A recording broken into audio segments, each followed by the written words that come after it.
네, 여러분 안녕하십니까? 추석 연휴에 얼마나 속상하셨겠습니까?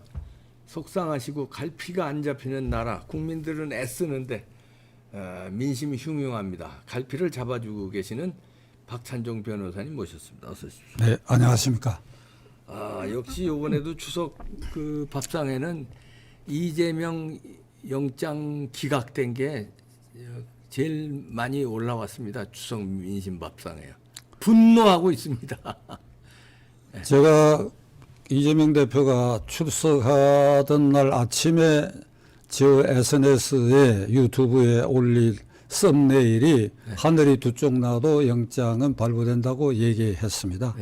근데 결국 기각이 되고 말았는데 오늘 이게 휴일 중이지만은 이 기각 사태와 관계해가지고 국민의힘당 지도부 김기현 대표와 지도부 그리고 핵심 중진들과 국회의원 100여 명에 대해서 제가 충고가 아니라 경고적 말씀을 드리지 않을 수가 없다. 그러니까 저 기각 사태에 대해서 우선 유충훈 부장판사에 대해서 저는 분노하고 있고 유창훈이요. 그 분노를 사귀고 달래기 위해서는 국민의힘당이 이런 식으로 지금 무기력하게 대응하고 제가 보기에 이 사태에 무장해제한 것 같아. 그러니까 아무런 대응책도 안 내세우고 아마 속으로는 연휴가 겹치긴 했지만은 저런 일이 반복되면 결국 내년 총선거 지금 6개월 남짓 남았는데 저런 이재명이가 지도하는 민주당에 누가 표를 던지겠느냐. 혹시 이런 안이한 생각을 국민의힘 당 쪽에서 한다고 한다면 이건 중대한 오류에 해당한다. 국민의힘이야말로 지금 싸워야 된다. 싸워야 된다. 지금 윤석열 정권은 국가의 주요한 그 작용 중에 4가지 작용이 있다고 한다면 헌법상으로는 우선 행정부. 윤석열 대통령 행정부 수반이니까 일단 행정부가 그 휘하에 있다고 봐야 돼요. 그 다음에 국회는 이재명이가 장악하고 있어요. 과반수 넘게. 마음대로 하고 있잖아요. 그렇죠. 그 다음에 사법부 이재명이가 장악했지요.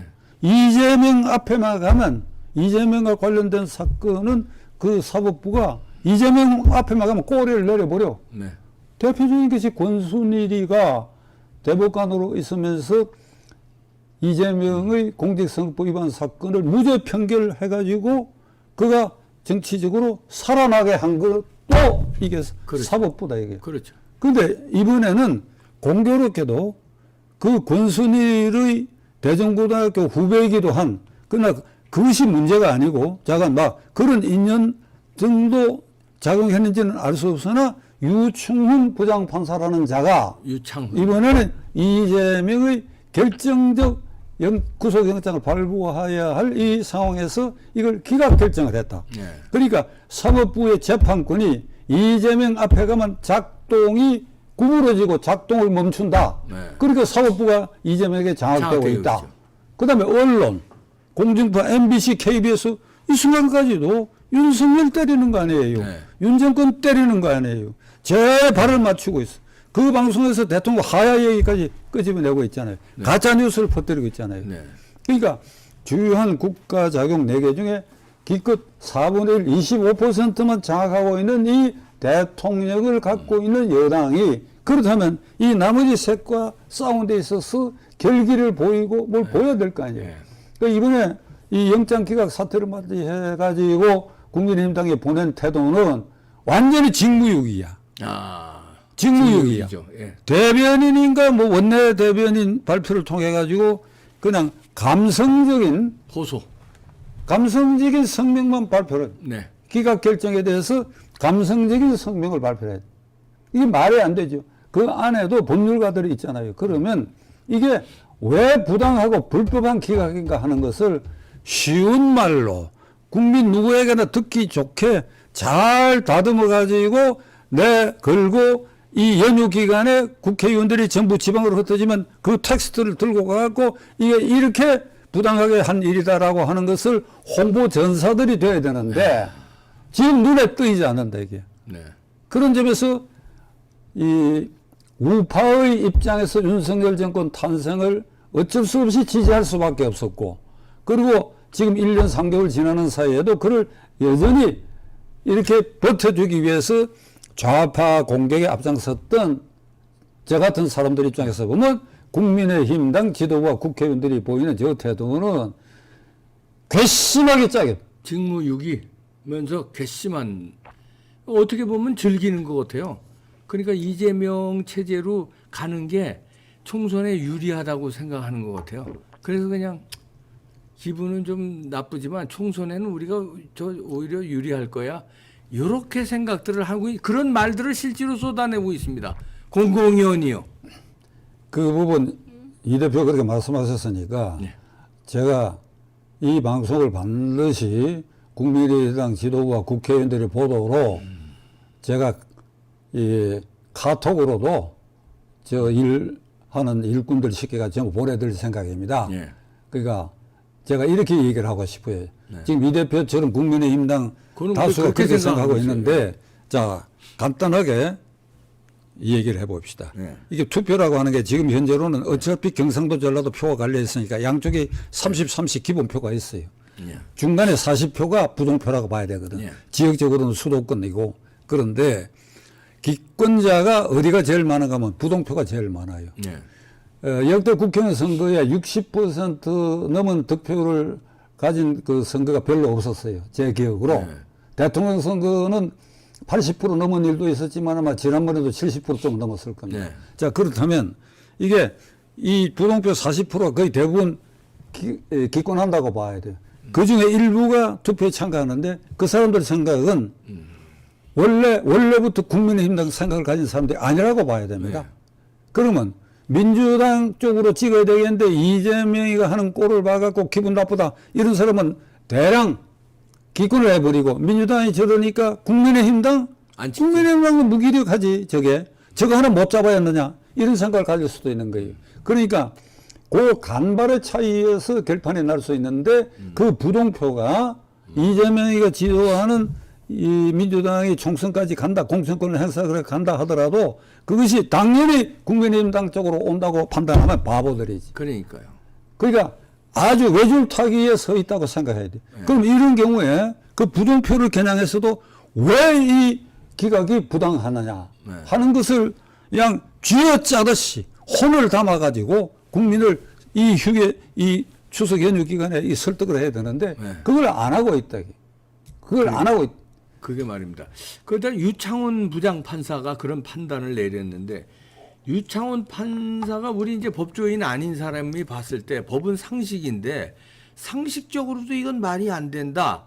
근데 법조인들이 볼 때도 이게 유창훈의 이 기각 판결이 법을 위반하거나 아니면 이 무슨 처벌의 대상이 되거나 뭐 무슨 이런 게 없습니까?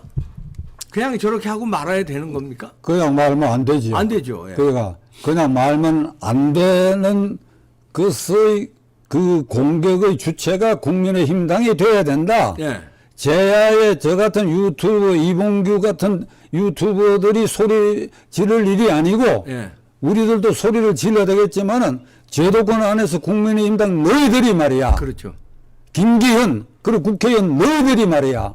네. 제도권 안에서 싸워야 된다. 1. 일. 영장 반드시 재청구하도록 해야 된다. 영장 청구 재청구. 그러니까 왜 재청구해야 되는 사유는 거기 국민의힘당에도 판검사 출신들이 수두룩하게 있다고. 네. 거기서 얼마든지 모범당을 만들어낼 수 있을 것이다. 네. 검찰이 재청구해야 된다. 네. 그 다음에 유충훈 부장판사의 그 네. 기각행위는 네. 헌법과 법률에 위반되는 재량권을 벗어난 재판행위, 기각이기 때문에 탄핵 사유에 해당한다. 아, 탄핵 사유에 해당하는 명백히 해당한다. 오. 이거를 우리 같은 사람이 주장하는 게 아니고 아까 말씀드린 것처럼 제도권에서 국민의힘당 너희들이 말이야. 예. 이게 왜 탄핵 사유가 되는지. 그러니까 그게 막연하게 뭐 잘못됐다 이런가 보다 뭐 무슨 조항이면 법률 위반 조항이 있을 거 아닙니까? 어떤 게 탄핵 사유입니까? 형사소송법 구속에 관한 조항은 네. 이게 주거가 일정하지 않을 때는 50만 원 미만의 형에 처할 사건에만 구속해야 되니까 네. 이재명은 그거는 해당이 안 되죠. 그다음에 이게 도적 우려가 있다는 거기에는 극한적 선택을 할 위험이 있는 것도 도적 우려라는 개념에 넣어야 돼요. 네. 자, 일단 그건 없다고 그것도 보면 뭐 100번 양보해서 없다고 치고요. 없다고 보고 증거 인멸의 우려가 있을 때 이게 이제 첫째입니다. 그런데 증거 인멸의 우려는 다음과 같은 사항을 참고하도록 되어 있다고. 사건이 중대하냐? 중대한 사건인데 증거 인멸의 우려가 있느냐? 그 다음에 사건이 중대하고 그리고 증인 참고인을 위정을 하게 하거나 회유 협박할 위험이 있는가 여부를 판단해야 된다. 예. 그러니까 다시 말하면 중대한 사건으로 증인 참고인을 위협 회유할 위험이 있는가, 그래야 증거 인멸을 획책할 가능성이 있는가, 요걸 판단해야 그 법이 되는데 나온 건데요. 그 법이 지난번에 영장 청구된 그 세 가지 중에 첫째가 위정교사입니다. 공직선거법에 지금 현재 재판이 진행되고 있는 그 사건에 증인을 이재명이가 직접 전화로 자기한테 불리한 증언을 하지 말라라고 교사했어요. 그 소명했잖아요. 소명했고 이 유충원 부장판사가 구속영장 청구 사실이 제1항인 그것은 유죄라고 인정을 했어. 유죄라고 인정했어요. 유죄라고 인정했다. 그러면 저는 2항, 3항의 백현동 사건과 대북 송금 사건을 빼고 그 하나가 위정교사로 유죄로 인정할 수밖에 없다라고 한다면 나머지 사건에도 이런 자는 위정교사라는 게 광범위한 사법방해고 예. 증거인멸 행위 아닙니까? 그러니까 나머지 일에도 판단을 보류하고 이게 증거인멸과 사법방해의 위험이 있으니까 그것만 갖고도 영장을 발부해야 돼. 그것만 가지고. 그거만 갖고도. 당연한 거. 공직선거법 위반이 가볍다 아니지. 공직선거법 위반은 가볍고 대북 송금 사건이 무겁고 그다음 백현동 사건이 무겁고 그게 아니지요. 예.